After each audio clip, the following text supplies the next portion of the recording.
Shalom, sebelum kita melakukan aktivitas kita pada pagi hari ini, kita akan merenungkan akan firman Tuhan. Renungan pada pagi hari ini terambil dari kitab Bilangan pasal 13 dan 14 dengan judul renungan Cara Pandang Iman. Dalam hidup kita, melihat segala sesuatu dari sudut pandang yang jelas dan benar merupakan hal yang sangat penting, supaya kita tidak salah persepsi dan tidak salah bereaksi. Kita bisa melihat hal yang sama, objek yang sama, tetapi jika sudut pandang berbeda, maka itu akan menghasilkan persepsi yang berbeda. Persepsi yang berbeda akan menghasilkan reaksi atau respon yang berbeda juga. Hal itu yang terjadi pada ke-12 pengintai dalam kitab Bilangan pasal 13 dan 14. Sebelum diutus untuk mengintai tanah Kanaan, Musa memberikan rincian hal-hal yang perlu diamati dengan baik oleh ke-12 pengintai. Semua itu harus mereka lakukan dengan baik sehingga laporan yang akan mereka sampaikan kepada Musa adalah benar-benar laporan yang akurat. Sekembalinya dari pengintaian, ternyata sudut pandang ke-10 pengintai berbeda dengan 2 orang pengintai lainnya, yaitu Joshua dan Kaleb. Ke-10 pengintai tidak melihat tanah Kanaan dari kacamata iman kepada Tuhan.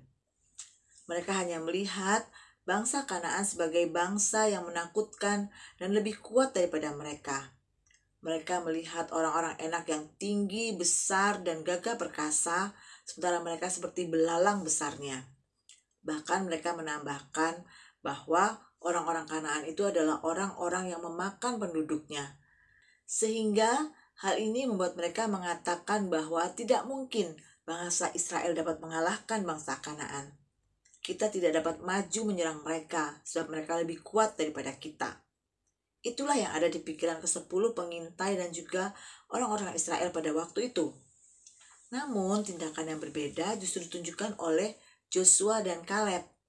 Di tengah-tengah ke-10 pengintai itu yang melemahkan semangat bangsa Israel dan mengajak bangsa Israel untuk mundur dan kembali ke Mesir, namun Kaleb dan Joshua justru mengajak mereka untuk maju dan berperang untuk menduduki tanah Kanaan itu. Pada pasal 14 ayat 8, mereka bahkan menambahkan dengan berkata, "Jika Tuhan berkenan kepada kita, maka Ia akan membawa kita masuk ke negeri itu dan akan memberikannya kepada kita, suatu negeri yang berlimpah susu dan madunya." Joshua dan Kaleb yakin bahwa Tuhan pasti akan memberikan negeri Kanaan itu kepada bangsa Israel.